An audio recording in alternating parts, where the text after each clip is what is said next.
नमस्कार। श्रीमुसी कक्षा 9th संस्कृत द्वितीयः पाठः स्वर्णकाकः। दूसरा पाठ है स्वर्ण का अर्थ होता है सोने का कौवा। तो इसके प्रश्न अभ्यास देखते हैं। प्रश्न संख्या 1। एक पदेन उत्तरम लिखत। एक पद में प्रश्नों के उत्तर लिखने हैं। क माता काम आदेशत। माता ने किसे आदेश दिया? उत्तर है पुत्रीम। ख स्वर्ण काकः कान अखादत। सोने के कौवे ने क्या खाया? उत्तर है तंडुलान। तंडुल यानी कि चावलों को। ग प्रासादः कीदृशः वर्तते। प्रासादः का अर्थ है महल, किस प्रकार का था? उत्तर है स्वर्णमयः, सोने का बना हुआ। घ गृहम् आगत्य तया का समुद्घाटिता। घर आकर के उसने अर्थात उस बालिका ने क्या खोला? तो उत्तर है मंजूषा यानी कि बक्से को। गौ लोभाविष्टा बालिका कीदृशीं मंजूषां नयति। लोभी बालिका ने किस प्रकार के मंजूषाम बक्से को नयति लिया? तो बृहताम यानी कि बड़े वाले। प्रश्न संख्या 1 का इसी का भाग है। अधोलिखितानां प्रश्नानां उत्तराणि संस्कृत भाषाया लिखत। क है निर्धनायाः वृद्धायाः दुहिता कीदृशी आसीत्। निर्धन माता की पुत्री किस प्रकार की थी? तो इसका उत्तर इधर है कि निर्धनायाः वृद्धायाः दुहिता विनम्रा मनोहरा च आसीत्। यानी कि निर्धन इस जो बूढ़ी स्त्री थी निर्धन, उसकी दुहिता पुत्री कैसी थी? विनम्र और मनोहर। ख बालिकया पूर्वं कीदृशः काकः न दृष्टः आसीत्। बालिका ने पूर्व में कीदृशः किस प्रकार के कौवे को नहीं देखा था? उत्तर है ख का बालिकया पूर्वं स्वर्णकाकः न दृष्टः आसीत्। बालिका ने पहले सोने के कौवे को नहीं देखा था। ग निर्धनायाः दुहिता मंजूषायां कानि अपश्यत। निर्धन जो पुत्री थी उसने मंजूषा यानी कि बक्से में कानि अपश्यत क्या देखा? और उत्तर है ग का निर्धनायाः दुहिता मंजूषायां महा अहराणि हीरकाणि अपश्यत। उसने उस बक्से में महान यानी कि बहुत महंगे हीरकाणि हीरों को देखा। घ बालिका किम दृष्ट्वा आश्चर्यचकिता जाता। बालिका क्या देख करके आश्चर्यचकित हो गई थी? तो घ का उत्तर है बालिका स्वर्णमयं प्रसादम दृष्ट्वा आश्चर्यचकिता जाता। बालिका ने क्या देखा? सोने के बने हुए महल को देखकर के वह क्या हुई? आश्चर्यचकित हुई। गौ गर्विता बालिका कीदृशं सोपानम अयाचत कीदृशं च प्राप्नोत। गर्विता यानी कि घमंडी बालिका ने किस प्रकार के बक्से को मांगा और कीदृशं च प्राप्नोत और उसे क्या प्राप्त हुआ? तो उत्तर है गौ का गर्विता बालिका घमंडी बालिका ने स्वर्णमयम सोपानेन सोने की बनी हुई सीढ़ियों को अयाचत मांगा ताम्रमयम सोपानम च प्राप्नोत। लेकिन कौवे ने उसे तांबे की बनी हुई सीढ़ियों को लगाया। प्रश्न संख्या 2। अधोलिखितानां शब्दानां विलोम पदम पाठात चित्वा लिखत। ये जो शब्द दिए गए हैं इनके हमने विलोम शब्द लिखने हैं। तो पश्चात, पश्चात का अर्थ होता है बाद, इसका विलोम होगा पूर्वम यानी कि पहले। दूसरा है हसितुम अर्थात हंसना, तो उसका हो जाएगा रोदितुम रोना। अधः का अर्थ है नीचे, ऊपरी ऊपर यानी कि ऊपर, श्वेतः यानी कि सफ़ेद, तो इसका होगा कृष्णः यानी कि काला। सूर्यास्तः सूर्यास्त होना, सूर्य का डूबना, इसका है सूर्योदयः सूर्य का उदय होना। सुप्तः का अर्थ होता है सोना और इसका है प्रबुद्धः का अर्थ होता है जागना। इसी का ख है संधिम कुरुत। संधि विच्छेद करके यहाँ दिए गए हैं, इनकी संधि हमें करनी है। तो देखिए, पहला है निधन अवसत, तो होगा न्यवसत। दूसरा है सूर्यधन उदयः सूर्योदयः। तीसरा है वृक्षस्य धन ऊपरि वृक्षस्योपरि। चौथा है ही धन अकार्यत, इसका होगा हयकार्यत। अगला है चौधन एकाकिनी, तो चैकाकिनी। इति धन उक्त्वा इत्युक्त्वा। अगला है प्रतिधन अवदत प्रत्यवदत। फिर है प्रधन उक्तम प्रोक्तम। अगला है अत्र धन एव अत्रैव। फिर अगला है तत्र धन उपस्थिता तत्रोपस्थिता। अगला है यथा धन इच्छम यथेच्छम।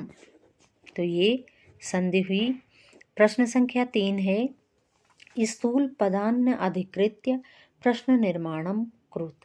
स्थूल यानी कि जो काले मोटे अक्षरों में दिए गए हैं, इनसे हमने क्या बनना है, प्रश्न निर्माण करना है।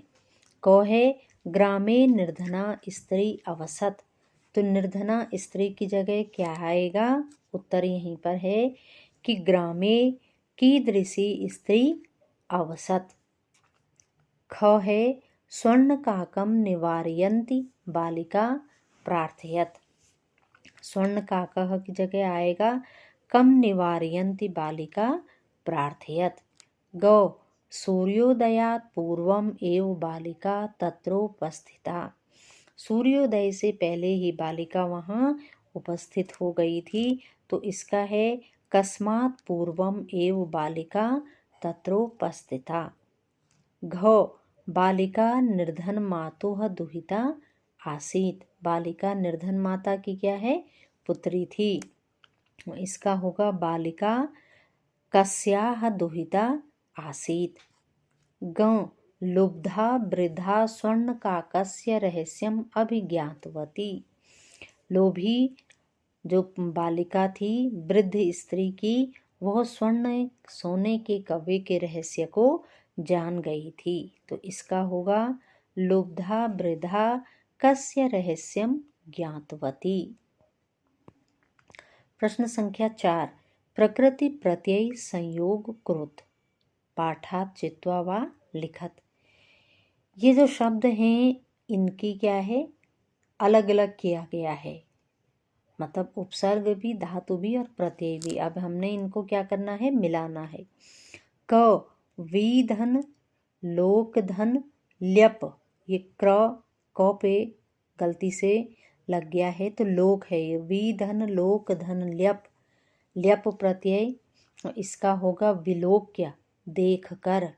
ख नि धन छिप धन ल्यप, नि उपसर्ग है, छिप धातु है और ल्यप प्रत्यय है, तो होगा निक्षिप्य यानी कि रख कर। ग आ धन गम धन ल्यप, आ उपसर्ग गम धातु और ल्यप प्रत्यय, आगम्य आकर। घ दृश्य धन कत्वा, दृश्य धातु है और कत्वा प्रत्यय है, तो शब्द होगा दृष्ट्वा देख कर। ग शीधन कत्वा, शी धातु का अर्थ होता है सोना और इसमें कत्वा प्रत्यय लग गया तो क्या होगा शयित्वा। शयित्वा का अर्थ होता है सो करके। कत्वा प्रत्यय का अर्थ करके अर्थ में होता है इसका प्रयोग। फिर चौ लघु धन तमप, लघु शब्द है और तमप प्रत्यय है तो होगा लघुतमम। प्रश्न संख्या 5 प्रकृति प्रत्यय विभागम कुरुत, इनमें भी हमने क्या करना है अलग अलग करना है। रोदितुम, रोदितुम में है रुद्ध धातु और तुमुन प्रत्यय। रुद्ध धातु का अर्थ होता है रोना। ख दृष्टवा, दृश्य धातु और कत्वा प्रत्यय है देखकर। विलोक्य, भी वही है विधन लोक धन ल्यप तो क्या हो जाएगा विलोक्य। निक्षिप्य निधन छिप धन ल्यप। आगत्य आधन गम धन ल्यप और शयित्वा शीधन कत्वा। लघुतमम लघुधन तमप, ये हो गया। प्रश्न संख्या 6 अधोलिखितानि कथनानि कह का कम काम चौ कथयत, ये जो कथन इधर दिए गए हैं ये किसने किसके लिए कहे। तो पहला है पूर्वम प्रातराशः क्रियताम, यह किसने कहा स्वर्ण काकः, सोने के कौवे ने प्रथमाम बालिकाम, पहली बालिका से कहा उसने।